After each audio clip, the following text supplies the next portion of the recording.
This book is called Dorothea Lange, and it's written and illustrated by Mike Fanazia. Dorothea Lange was born in 1895 in Hoboken, New Jersey.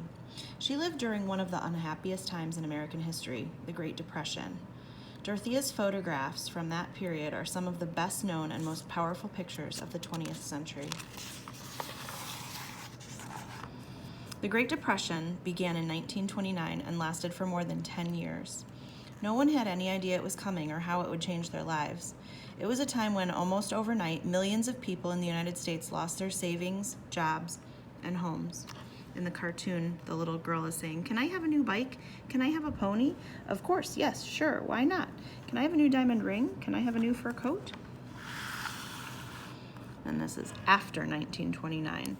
"Can I have a string bean? Sure, if you don't mind splitting it 3 ways. Can I have a string bean?" Part of the reason it happened was that too many people borrowed and invested their money unwisely. When it was time to pay the money back, people found they didn't have enough.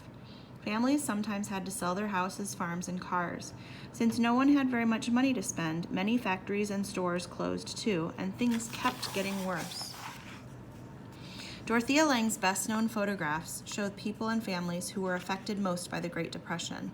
Dorothea had a way of picturing people in a caring, sensitive way that had rarely been seen before.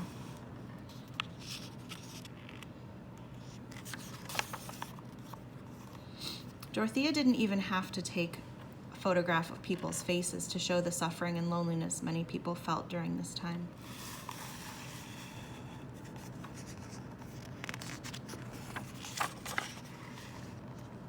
Dorothea Lange grew up in a nice neighborhood in Hoboken. When she was 6 years old, she caught a serious disease called polio. Today, polio can be prevented, but in Dorothea's time, it disabled many children. Dorothea's right leg and foot were badly damaged, and she walked with a limp the rest of her life. Dorothea could no longer run and jump like she had before. Some kids even made fun of her. Dorothea grew up feeling very angry, sad, and embarrassed all at the same time. When she became a photographer, Dorothea took a picture of her right foot.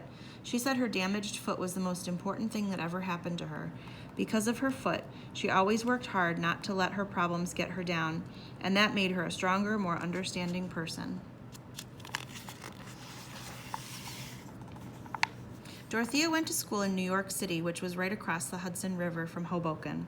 Her mother worked as a librarian there. New York was much different from her own quiet neighborhood.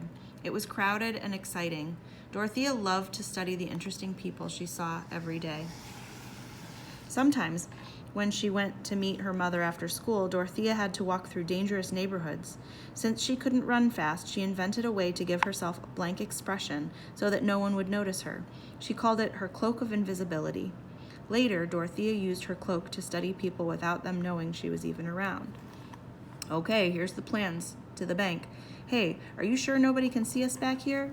"Yeah, I'm absolutely positive. It's just you and me, boss."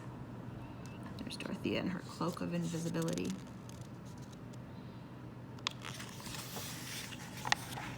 When Dorothea graduated from high school, she surprised everyone by announcing she wanted to be a photographer. Dorothea had never owned a camera or even taken a picture, but with her great imagination and interest in people, Dorothea knew she would do just fine. She started out by convincing a well-known New York portrait photographer to give her a job as an assistant. It wasn't long before Dorothea learned how to use a camera, develop film, make prints, and run an art studio. "Okay, Miss Lange, I'll give you a chance. You can start by bringing me my camera and a cup of coffee. Is that clear?" "Sure, boss, except for one thing." "What's a camera?" Silly cartoon. After getting her confidence up, Dorothea decided to travel around the world to learn more about people and practice her photography. When she was 22 years old, Dorothea left New York with her best girlfriend. They made it only as far as San Francisco, California, though, because a pickpocket stole all their money. Dorothea ended up staying in San Francisco. She got a job right away in a department store and joined a camera club. Dorothea met and became friends with lots of photographers and artists. One of those friends offered to lend Dorothea enough money to start up her own portrait studio. Dorothea was thrilled to have the chance to run her own business. She soon became very successful, making unusual portraits for wealthy mothers and their children. And here's a mother and her baby. Dorothea invited her friends to come over to her new studio every day after work. They enjoyed discussing the latest things happening in art and photography and listening to new jazz music on the phonograph. One of Dorothea's guests was a well-known Western painter, Maynard Dixon. Dorothea enjoyed Maynard's company. He dressed like a cowboy and had all kinds of exciting stories to tell. Maynard and Dorothea fell in love and got married in 1922. This is a painting by Maynard Dixon. Maynard and Dorothea had 2 sons, John and Dan. Even though Maynard was a loving father and husband, he often spent weeks and even months away from his family. While he was off painting pictures of deserts and mountains, Dorothea was left at home raising the boys, taking care of the house, and running the portrait studio. He's saying, "So long, buckaroos. I'll be back in a month or so. By the way, dear, I noticed the roof is leaking again. Maybe you can patch her up while I'm gone." Dorothea does not look very happy in this cartoon. After years of doing this, Dorothea and Maynard finally agreed that their marriage wasn't working very well. They decided to live apart from each other. In 1929, they sent their sons to a boarding school and rented separate studios. In 1933, during one of the worst years of the Depression, Dorothea noticed from her studio window dozens of men who were out of work. They were standing in a bread line waiting for a free meal. She decided to go out and photograph them.